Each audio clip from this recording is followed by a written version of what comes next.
Hey, comic book fans, how you doing today? Just back from the comic shop again. Only 4 comics this week. 3 were on my pull list. One I pulled off the shelf, and it's a second printing. Haven't done much on my Patreon that I'm working up either this week because this past weekend I had my 30th annual birthday backyard barbecue, so spending a lot of time doing that.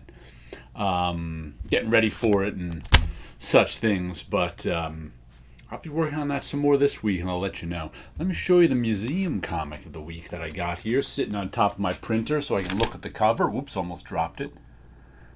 Zot number 12, is that? That's Zot number 12. Blast from the Past cover with a Matt Fiesel.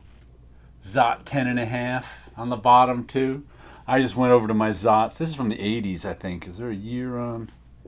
86, I think, is the artist's signature I see there.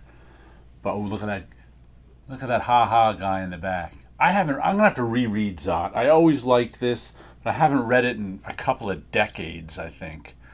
Scott McCloud, Zot, Understanding Comics. The Sculptor, I think, was his last big graphic novel, but always liked his work. If he does anything new, I'll buy it. I usually do, but I don't think he's done anything since The Sculptor. That's a few years ago now.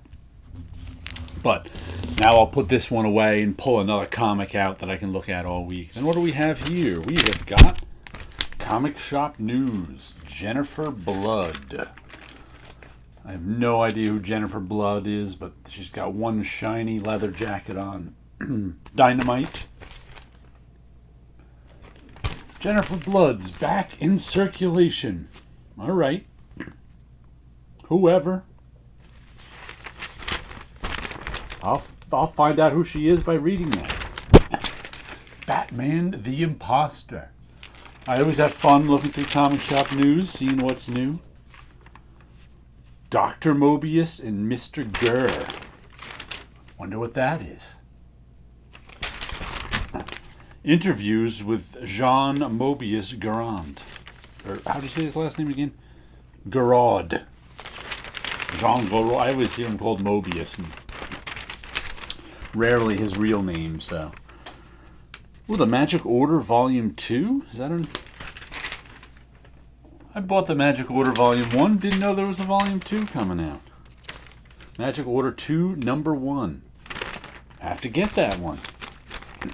That's why I read this, to find out what's going on. Let me show you the first thing I pulled off the shelf, which is Whalesville Rocks and Minerals. But this is one of the Bad Idea comics that I worked on. Well, this is the second printing of it, and I pulled the first printing off my shelf just to show you. Matter of fact, let's get it out of the bag so there's less glare. And as you can see, 2 different color logos. And the other thing is, this is the second. See where it says Bad Idea double shot down there? It doesn't say it on this one.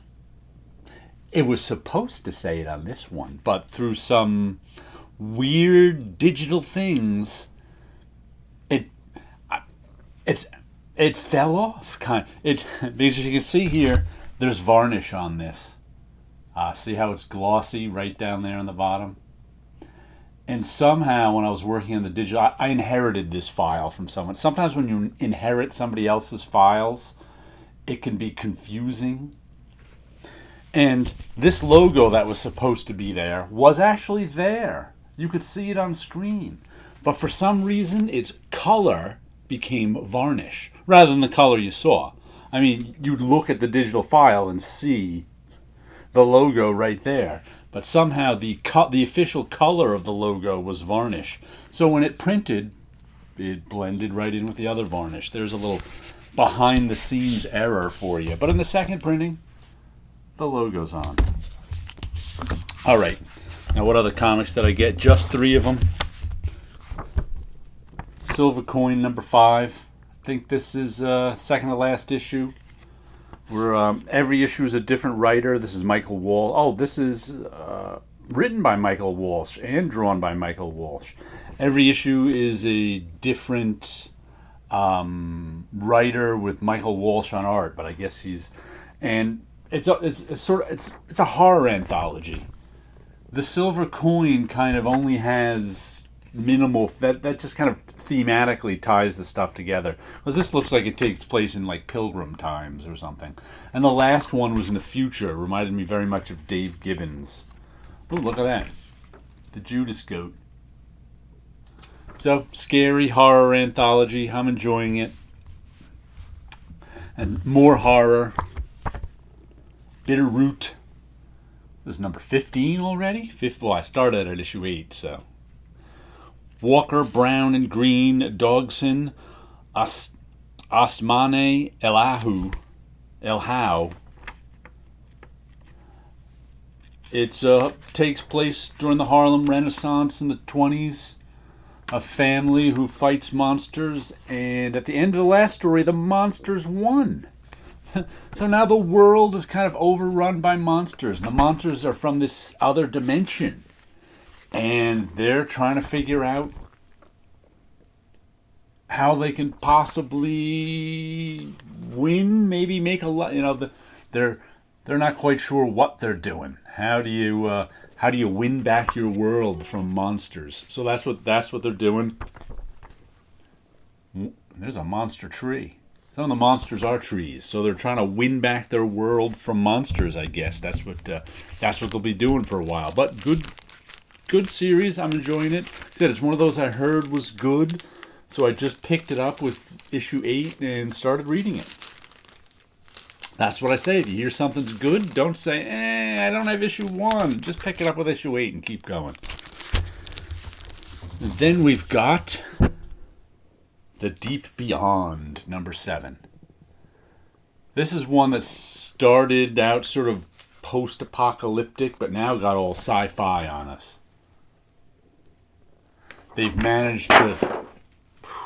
My artwork keeps falling down off of here, even though I put a little piece of tape on it. We'll show you that at the end, though. The piece of paper is just curved. It won't stay up on its own. We'll see if it'll last for another few minutes. But this one is the Italian-made comic for the U.S. market, it seems. And they're in this other world. That looks like they're in even another world. We'll have to see. They went from their post-apocalyptic world. Interesting cover. They've got one of those aliens from the alternate universe with their big claw. Looks like they're going on a jungle adventure. I don't know. We'll see. Oh, and I also wanted to show you. I showed you these two that I got out of the library a couple weeks ago. Well, I've been on a Great Gatsby kick, and I didn't realize there was a Great Gatsby graphic novel. And this one's only the artwork's okay, but it really falls down in the expressions on the people. The expressions on the people just don't match what's going on in the text. It's just not, the facial expressions just aren't good enough. But this one, To Kill a Mockingbird, is really good. As for the same who is this? Fred Fordham wrote and drew this one, and on the strength of this one, they got him to write adapt the writing on Gatsby, but with a different artist. But this is just really well done. I'm not through with it yet. I'm about halfway through. I read To Kill a Mockingbird back in school, but not since. I've read Gatsby recently, but really, really well done. The story is really well told. The drawings are excellent. The expressions are really good. I like the way he's got some nice dappled sunlight color going on in some of the panels.